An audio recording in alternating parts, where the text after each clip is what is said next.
এক আজব বেলুন, এর কাছে দেয়াশলাই ধরলেই দাউ দাউ করে জ্বলে উঠবে আগুন। দৈনন্দিনের তরিতরকারির পাশাপাশি দৈত্যাকার বেলুনও কিনে নিয়ে যেতে হয় বাড়িতে।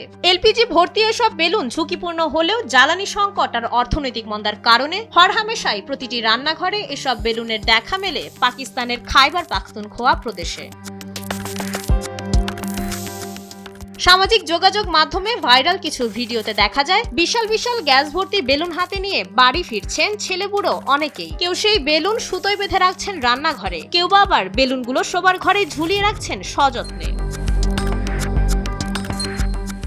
যদিও সচেতন নাগরিকরা বলছেন পলিথিনের এই ব্যাগগুলো এক একটি ভ্রাম্যমাণ বোমা, কিন্তু যেখানে প্রতিটি গ্যাস সিলিন্ডারের দাম 10,000 রুপি, সেখানে বাধ্য হয়ে সস্তায় মাত্র 500 থেকে 900 রুপিতে জীবন বাজি রাখছেন সাধারণ মানুষ।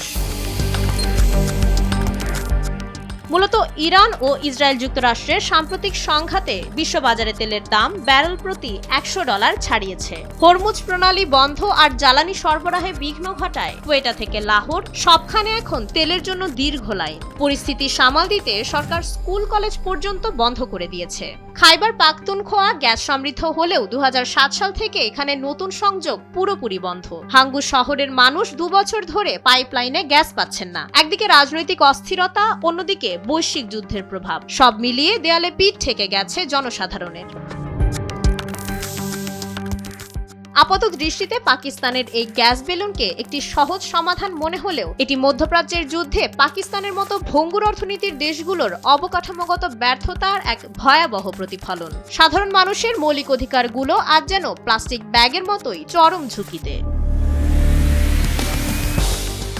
মাইশা মালিহা, সময়ের আলো।